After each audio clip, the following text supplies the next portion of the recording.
சிம்பிளா, ஈஸியா 10 நிமிஷத்துல நம்ம கல்யாண ரவா கேசரி பண்ண போறோம். அதுவுமே வந்து பார்த்தீங்க அப்படின்னா, ப்ரெஷர் குக்கர்ல பண்ண போறோம்.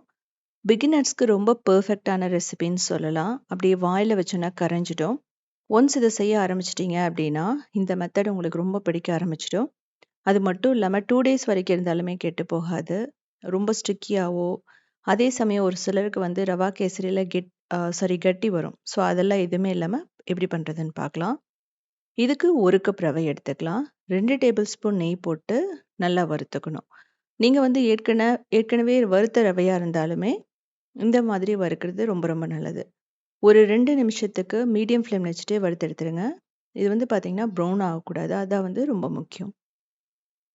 ஸோ இத வந்து நம்ம தனியா எடுத்து வச்சுக்கலாம். ஸோ நான் செய்ற அளவு வந்து பார்த்தீங்கன்னா, ஒரு ஃபேமிலி அப்படின்னா 4 பேர் இருந்ததுன்னா ரொம்ப பெர்ஃபெக்ட்டா இருக்கும். இப்போ குக்கர்ல திரும்ப 1 டேபிள் ஸ்பூன் நெய் போட்டு, முந்திரி திராட்சைய போட்டு நல்லா வறுத்து எடுத்துக்கலாம்.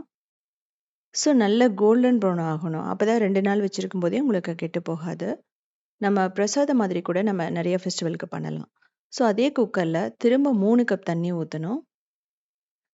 1 கப்புக்கு 3 கப் அளவு. சுகர் வந்து பார்த்தீங்கன்னா, 1 கப் போட்டுக்கலாம். சுகர் பிடிக்காதவங்க நாட்டு சர்க்கரை, வெல்லம், கருப்பட்டி, ப்ரவுன் சுகர் கூட போட்டுக்கலாம். நான் வந்து ஃபுட் கலர் ஆட் பண்றேன்.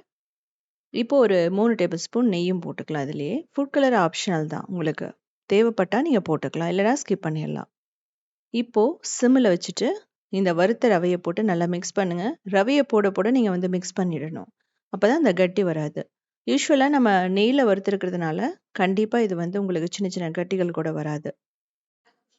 ஸோ இதுலயே வந்து பார்த்தீங்கன்னா, நல்லா குக் ஆயிடும். அதே சமயம் ரொம்ப நேரம் மிக்ஸ் பண்ணிடாதீங்க. 1 நிமிஷத்துக்குள்ளேயே நீங்க மிக்ஸ் பண்ணி முடிச்சிரணும். இப்போ ஃப்ளேவருக்காக ஏலக்காய் போட்டுக்கலாம். ஸோ ஒரு 1/2 டீஸ்பூன்லேருந்து 1 டீஸ்பூன் கூட நீங்க போட்டுக்கலாம். வேணும்னா பச்சை கற்பூரம் இருக்கு. அதுக்கப்புறம் கிராம்பு கூட நீங்க போடலாம். கர்நாடகால எல்லாம் போடுவாங்க. இப்போ 1 டேபிள் ஸ்பூன் எக்ஸ்ட்ரா நெய் ஊத்திட்டு, இத மூடி நீங்க மீடியம் ஃப்ளேம்ல வைக்கணும். ஒரே ஒரு விசில். இல்ல அப்டின்னா, விசில் வர்றதுக்கு முன்னாடியே கூட நீங்க எடுத்துடலாம். ஸோ அவ்வளோதான். ஸ்டீம் எல்லாம் போனதுக்கப்புறம் எடுங்க. ஸோ உங்களுக்கு பார்த்தா தெரியும். அப்படியே பஞ்சு போல இருக்கும்.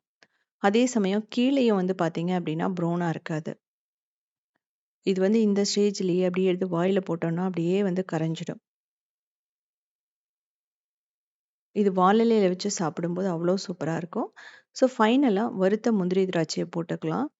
ஸோ நான் மிக்ஸ் பண்ணும்போதே நீங்க பார்க்கலாம், எந்த அளவுக்கு அதனோட டெக்ஸ்சர் இருக்குன்னு சொல்லிட்டு. ஃபைனலா ஒரே 1 டீஸ்பூன் நெய். மொத்தமா உங்களுக்கு 1/4 கப் நெய் தேவைப்படும். அத விட குறைவா பண்ணாலும் நீங்க செஞ்சுக்கலாம்.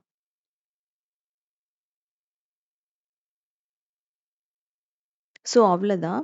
ரொம்ப சிம்பிளா ரெடி ஆயிடுச்சு. ஸோ இதே மாதிரி சிம்பிளான, யூனிக்கான ரெசிபீஸ் வேணும் அப்படின்னா, நீங்க உத்தமி கிச்சன ஃபாலோ பண்ணலாம். கிரியேட்டிவ் வேர்ல்டுன்னு இன்னொரு சேனலும் இருக்கு. அதுலயுமே 2000 ரெசிபீஸ் இருக்கு. அது மட்டும் இல்லாம, சவுத் இண்டியன் ஃபுட்ஸ் டாட்ங்கிற வெப்சைட்டையுமே 19 இயர்ஸா ரன் பண்ணிட்டு இருக்கோம். 8000 ரெசிபீஸ் இருக்கு.